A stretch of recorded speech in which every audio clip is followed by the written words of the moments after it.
Je m'appelle Yann Perrault, je suis chef d'exploitation de Mayotte Aquaculture. Ma tâche principale est de pouvoir renseigner mon gérant sur le bon fonctionnement de l'entreprise.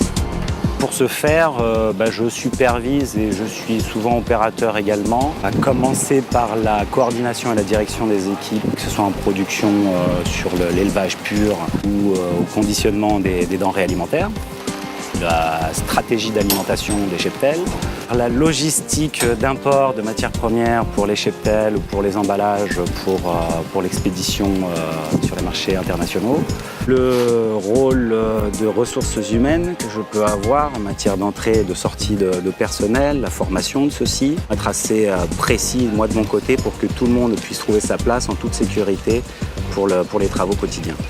Je me dois de faire respecter des plans de maîtrise sanitaire, le relationnel avec les institutionnels, les autorités. Tout ça, c'est vraiment un rôle administratif quotidien. Quand je dois être en opération avec les ouvriers, c'est plutôt sur le maintien de la ferme qui est ancrée par des bouts qui vont relier des corps morts sous l'eau.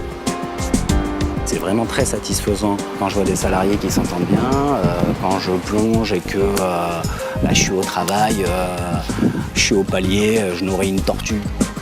Il faut bien comprendre que c'est un métier physique, que c'est un métier où on est en plein air, mais on est quand même confronté aux éléments. On peut avoir des grosses semaines très compliquées, c'est vraiment un métier de passionné. J'ai suivi un BEP aquaculture, un BTA aquaculture il y a une quinzaine d'années. Et de là, c'est vrai que j'ai appris sur le tas. J'ai commencé à ramadrer des filets, j'ai commencé à mettre sur un élévateur pour gérer les stocks d'aliments. Je suis arrivé à Mayotte en tant que responsable de production, vraiment pour les stratégies d'alimentation, direction des équipes, etc. Puis petit à petit, je me suis mis à toute cette logistique, cet administratif, cette gestion des ressources humaines. Si j'avais un conseil à donner, bien regarder autour de lui.